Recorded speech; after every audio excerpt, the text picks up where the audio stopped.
Welcome into the NESN Digital Studios. Courtney Cox here, now joined by Brad Keselowski, who's in New York to promote the upcoming NASCAR Playoffs. Brad, thanks so much for taking the time to talk with me. Thank you. Glad to be on. So obviously you're there to talk about the playoffs, but before we get into all of that, you're great with social media. So I want to ask you a social media question. You're good with connecting with fans, making sure that you're putting yourself out there for everybody, but you do get backlash, as does everybody, and you recently tweeted out a nice congratulations even to Danica Patrick that obviously people can misconstrue your message, pick it apart, the whole 9 yards. So for you, how do you not let that influence impact what you share with your fans? Well, it's tough, Courtney, because I think social media is this incredible tool that we have to really voice our opinions and our beliefs to the world and kind of share our own messages. And sometimes that's a good tool, sometimes it's a bad tool. But I think I've kind of come to accept that some people are just really unhappy in their lives, and they use it as a tool to vent that frustration, and sometimes even at things that aren't really related to what they're frustrated about. So, with that in mind, I kind of look over it as I've gotten older, and I've started to accept that social media isn't perfect. The world's not perfect. People aren't perfect, and sometimes they get frustrated over weird things. Absolutely. You got to block out the haters, as they say. But you've always been such a big supporter of Danica, and you said, it would be a loss to the NASCAR world if she never goes back into a car. How big of a loss do you think that would be? Well, it's one of those things that will be hard to measure, but I think that if you look 5-10 years ahead and think of a sport without Danica Patrick, then we'll really start to appreciate what she's done.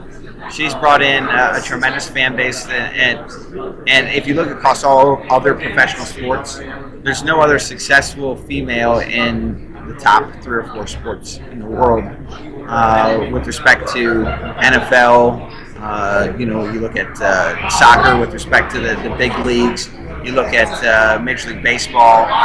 You look at NBA. There's no other high-level successful female in those entities. Now there are some great ones in tennis. There's some great ones in other sports that deserve a lot of credit. They're tremendous athletes. We look at the Williams and so forth, but not in a sport that's already kind of established and has a co-ed capability like NASCAR does. So I think that we probably won't appreciate Danica for 5 or 10 years till after she's gone, and what she's brought in the fan base she attracts by being able to bring in a co-ed competition basis. And I think that attracts a lot of fans, whether we want to accept it or not.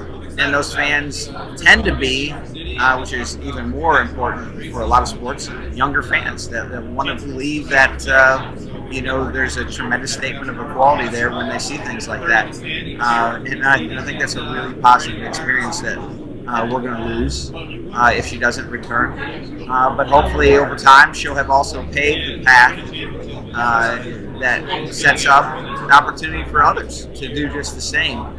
And I think she's worked really hard to do that, and I think that will probably be her legacy.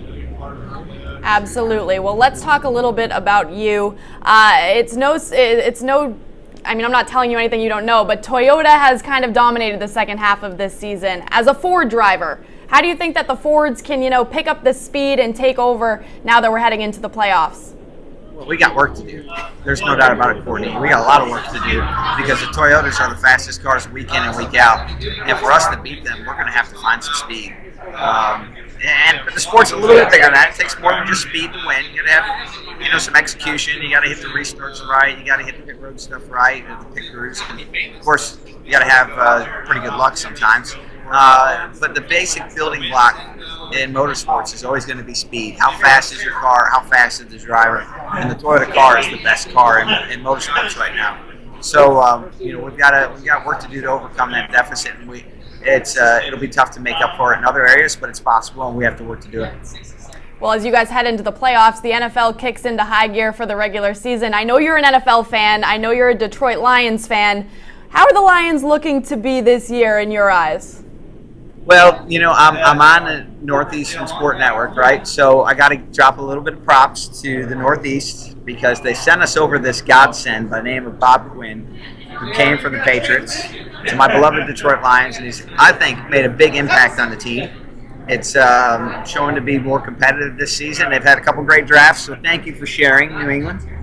And I think we're gonna have a strong season. After seeing Week 1, I think we have a shot of going 10-6.